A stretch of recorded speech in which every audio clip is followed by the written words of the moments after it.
Oke, Kota Kupang nih lagi siap-siap buat semua perubahan yang bisa dibilang revolusioner loh. Ini tentang cara kita ngelihat sampah. Jadi, ini bukan cuma rencana biasa di atas kertas ya, tapi benar-benar sebuah peta jalan, roadmap buat masa depan Kupang yang jauh lebih bersih. Coba deh pikirin, kita kan setiap hari buang sampah ya.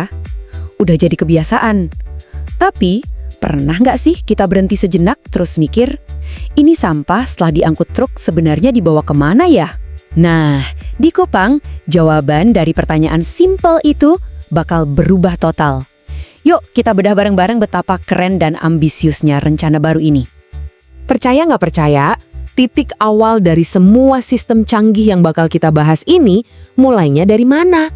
Dari kita sendiri. Iya, beneran dari rumah kita masing-masing. Apa yang kita lakuin di rumah itu jadi kunci suksesnya seluruh proses ini. Jadi, ini langkah pertama yang paling penting. Dan tugas kita tuh sebenarnya gampang banget loh, cuma butuh 3 wadah aja. Gini, 1 buat sisa makanan, daun-daunan, pokoknya yang dari alam, itu sampah organik. Terus yang kedua buat botol plastik, kertas, kaleng, nah ini anorganik. Dan yang terakhir buat yang susah diapa-apain, kayak popok bekas atau styrofoam, ini namanya residu. Udah, cuma itu doang. 3 langkah simpel ini, inilah fondasi dari semuanya. Oke, sekarang sampahnya udah kita pilah rapi di rumah. Terus, abis itu gimana? Nah, ayo kita ikutin perjalanan sampah ini keluar dari pintu rumah kita. Kita lihat gimana dia jalan-jalan di lingkungan sekitar kita, lewat sebuah sistem yang dirancang super lokal dan efisien. Sistemnya tuh dibikin berjenjang, jadi lebih rapi. Gini alurnya, dari rumah kita cuma perlu bawa ke titik kumpul di tingkat RT. Gampang kan? Nah, dari situ, sampah bakal diangkut bareng-bareng ke TPS tingkat kelurahan. Artinya apa? Artinya nggak bakal ada lagi tuh tumpukan sampah liar di pinggir jalan. Kenapa? Karena alurnya jelas banget dan terpusat. Nah, ini dia nih bagian yang paling keren. Proses ngangkutnya itu udah nggak pakai truk diesel yang berisik dan bikin polusi. Coba bayangin, setiap hari nanti ada satgas kelurahan keliling pakai motor listrik. Senyap, ramah lingkungan, keren banget kan?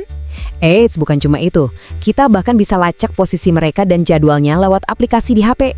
Jadi nggak ada lagi deh drama, duh sampah saya kok belum diangkut-angkut. Semuanya transparan. Oke, setelah mengumpul di kelurahan, sampah-sampah ini nggak langsung dibuang gitu aja ke TPA. Oh no, justru mereka dibawa ke jantungnya sistem baru ini, yaitu TPST. Anggap aja TPST ini bukan tempat pembuangan ya, tapi lebih kayak pabrik ajaib atau pabrik daur ulang super gede di tingkat kecamatan. Disinilah sampah-sampah tadi bakal dikasih kehidupan kedua. Di dalam TPST ini, yang terjadi itu keren banget. Ada kolaborasi. Jadi, di satu sisi, ada mesin-mesin canggih yang kerja cepat buat milah sampah. Tapi, di sisi lain, ada juga peran aktif dari komunitas sekitar. Mereka bantu milah lebih teliti lagi, biar nggak ada bahan berharga yang kebuang. Nah, ini kan perpaduan yang pas banget antara teknologi dan kekuatan manusia. Dan hasilnya, wah, lihat deh, sampah organik yang mungkin tadinya kita anggap jorok, itu diolah jadi maggot. Itu loh, sumber protein super buat pakan ternak. Selain itu, jadi pupuk kompos juga yang bikin tanah subur. Terus sampah anorganiknya gimana? Botol-botol plastik itu dilebur jadi biji plastik, bahan baku buat pabrik. Bahkan ada yang diubah jadi batu bata. Luar biasa kan? Sampah bener-bener jadi duit. Sistemnya ini juga fleksibel banget loh. Jadi buat kita sebagai warga, ada pilihan yang sama-sama untung. Kita bisa bawa sampah yang udah dipilah langsung ke TPST. Atau kita bisa nabung sampah anorganik kita di bank sampah swasta terdekat dan dapat duit. Intinya simple, gak ada lagi sampah yang gak ada harganya. Sekarang, mungkin ada yang nanya di benak kalian, oke, terus gimana nasib sampah yang bener-bener gak bisa diapa-apain lagi kayak residu yang tadi kita sebut di awal? Terus, dengan sistem serumit ini, siapa dong yang jagain biar semuanya lancar? Nah, sekarang kita lihat filter terakhir dan para penjaga sistem ini. Ini nih, angka yang menurut saya paling bikin kaget. Dari semua sampah yang kita hasilkan, 100% itu setelah lewat semua proses tadi, ternyata yang tersisa cuma sekitar 15% aja.